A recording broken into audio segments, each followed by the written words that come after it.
Howdy, this is Lemmy with Dorman Products here to talk to you today about our OE Fix battery terminal repair that fits a variety of Ford, Lincoln, and Mercury vehicles.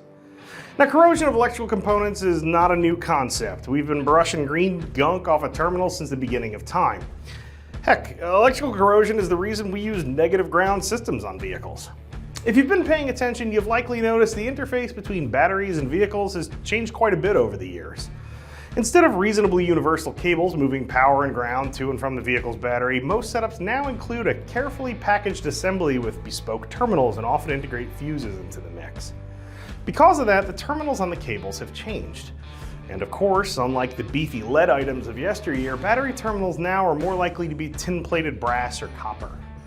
Repair can obviously be costly in terms of both labor and parts. Today, let's examine a part that's both complex and costly and common to Ford vehicles.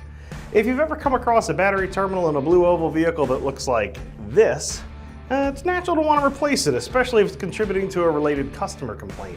The tin plating has obviously failed here, and corrosion is quickly turning this terminal to green dust.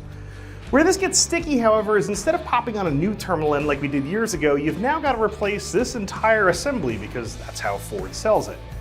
Trying to piece something together is possible, but difficult due to how cramped things are under the hood. You may also have to integrate a battery fuse somehow as well. That's where our OE Fix battery terminal repair comes into play. You can see here we have a cable end that interfaces beautifully between the battery fuse and the battery, and there's also a cable repair section included for some applications to meld a fresh part with the familiar old way of repairing the terminal on a cable that was still serviceable. We also got rid of that brain-dead wedge bolt hardware. Ugh.